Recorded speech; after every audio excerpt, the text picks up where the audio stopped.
Hello, and welcome to Replay Value. Maybe it's a result of me listening to soundtracks and classical music over more traditional radio music, but I probably give too much weight to a score when I'm considering my overall enjoyment of a show. I mean, I watched all of Guilty Crown because of its first OP and then for Sawano's score, and I'd be hard-pressed to name a show I dislike more. The Promised Neverland was not the best casual listening soundtrack of winter 2019, but it was the best utilized. And one of the reasons for that is because the show wasn't overscored. The sparse scoring allowed the sound design of TPN to breathe discomfort into Grace Fieldhouse and punctuate important moments, bringing the story to life through its audio.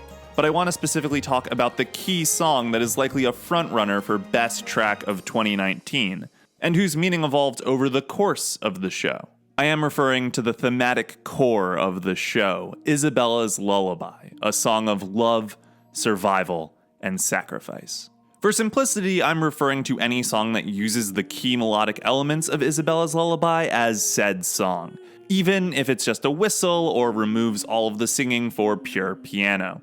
That also means I'll be umbrellaing the ending minute of Emma's Sadness, the 10th track from the soundtrack, into this discussion. Since they have the same melodic structure, that aspect of the two songs are clearly speaking to each other, and it would be straight up worthless to have a conversation about one without the other from a thematic perspective.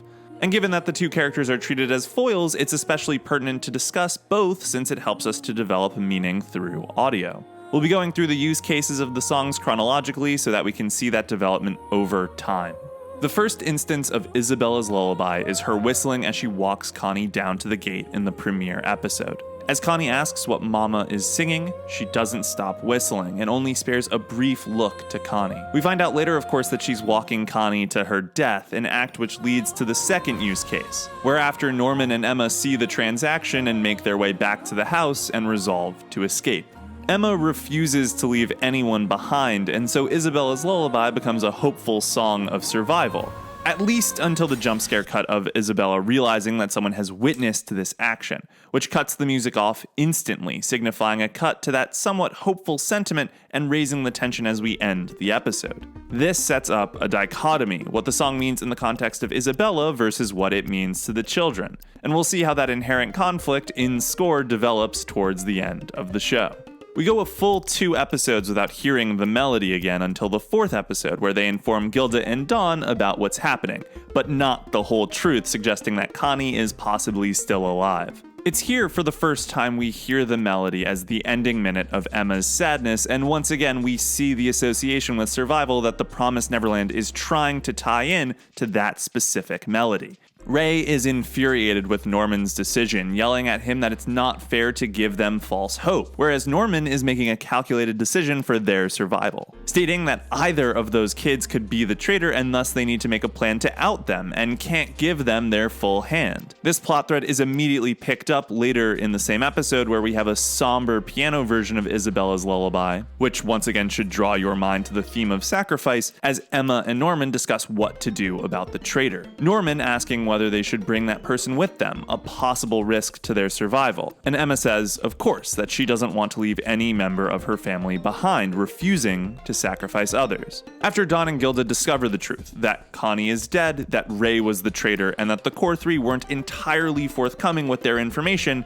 we hear the melody again. It sounds like a mix between Emma's Sadness and the more sweeping aspects of Isabella's Lullaby, with a xylophone and bongo-esque percussion track that grounds the song and speeds it up for the sequence. It is notably not as bare bones in terms of instrumentation as the previous versions, and part of that has to be because this moment is bringing more people into the fold, as Emma acknowledges that she was wrong, that she should have trusted her siblings since they'll be necessary for their survival. It's the realization that she has to trust others and that she can't risk sacrificing these relationships just because it's simpler or easier than telling them the hard truths. Because of that, perhaps, this variation on the melody is a lot more upbeat.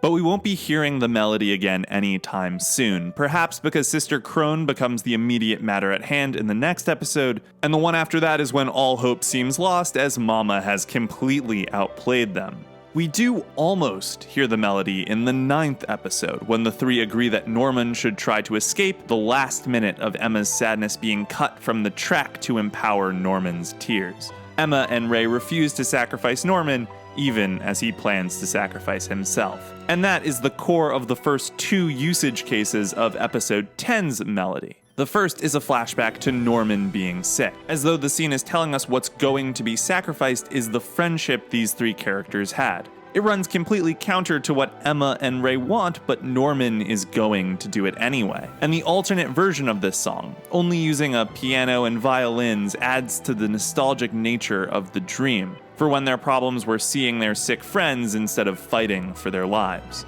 The second use case is as Norman is leaving, after he prevents Emma from destroying her foot and his tracking device. Norman is sacrificing himself so that Emma, Ray, and everyone else can survive. This is also the second instance of Isabella's lullaby proper, the other being when they resolve to survive without losing anyone way back in the first episode. This is the moment where that promise is going to be broken, and it's also, in this moment, a song of love. Specifically, Norman's love for Emma, who he would do anything for, including march to his death.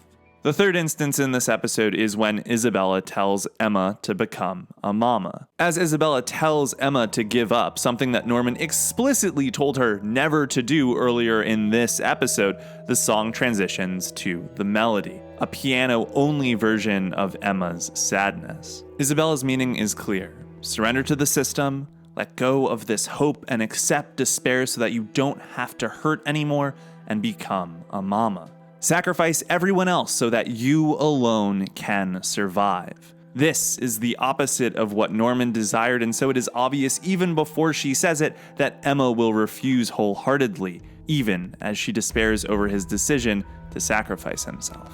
The final instance from the 10th episode is Ray whistling as he waits in the dining room. It's the second time we've heard someone whistling. The first was Isabella with Connie. But this is the opposite case. Isabella was whistling as she walked Connie to her death, a funeral dirge, but this is Ray preparing his own death. He's preparing to sacrifice himself so that Emma and the others can live, as shown in the following episode, where we see him pour gasoline all over himself. It's a repeat of Norman, but we don't actually hear the song proper. Instead, we cut to Isabella checking on the babies, humming the melody to herself. This may be in preparation for Ray's walk to the gate the following day, or alternatively more sacrifices she's gonna have to make in the future for these younger ones. But her plans are thrown out the window as Ray's sacrifice is cut short and a new variation on the melody plays, a hopeful one, as all the children run towards the wall and we learn about how Emma decided to trust even more of her siblings and train them to escape on this day, all without Ray's knowledge. With a drum kit, soaring woodwinds, it's a daring escape with no more sacrifices and the hope that everyone will survive.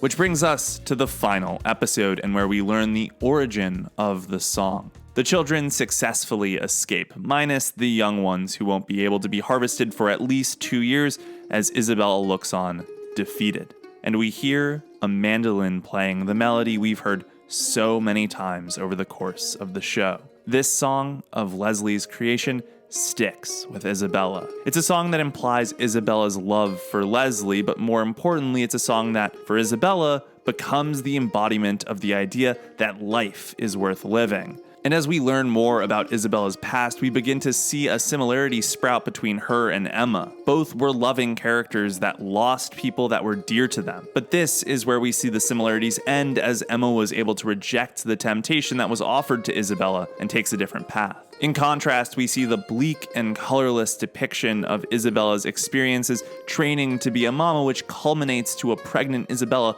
listlessly waiting to give birth while humming her lullaby as a way to give herself solace. The sequence ends as we hear Ray humming the tune and Isabella's horror at this revelation. As Ray asks why he was born, Isabella answers, それはね、レイ。生き延びるためよ。誰よりも長く。 Survival at the expense of everyone else, even the friends and children she loved. Isabella's lullaby for her is the strength to keep living, her one light of hope in a hopeless world, that she'll survive, so that she'll remember Leslie and all the children she interacted with. Humming the song as she brought Connie down so that she could have the strength to continue onward, to not think about the horrific consequence of her actions. But for the children who have escaped, the song has transformed into a song of survival without sacrifice. Emma will give nothing up, not even the children who she has left behind, as she resolves to return to them one day. For Isabella, a woman who has sacrificed others to guarantee her own future, perhaps there is no greater moment that demonstrates the transformation of her lullaby's meaning as when she makes the fateful decision to clear the ropes and wishes the children well on their journey as her hopes and dreams are literally burning to the ground. And so the song has gone from survival of the one at the expense of all others to a song about survival for all, at the expense of those who secured that survival.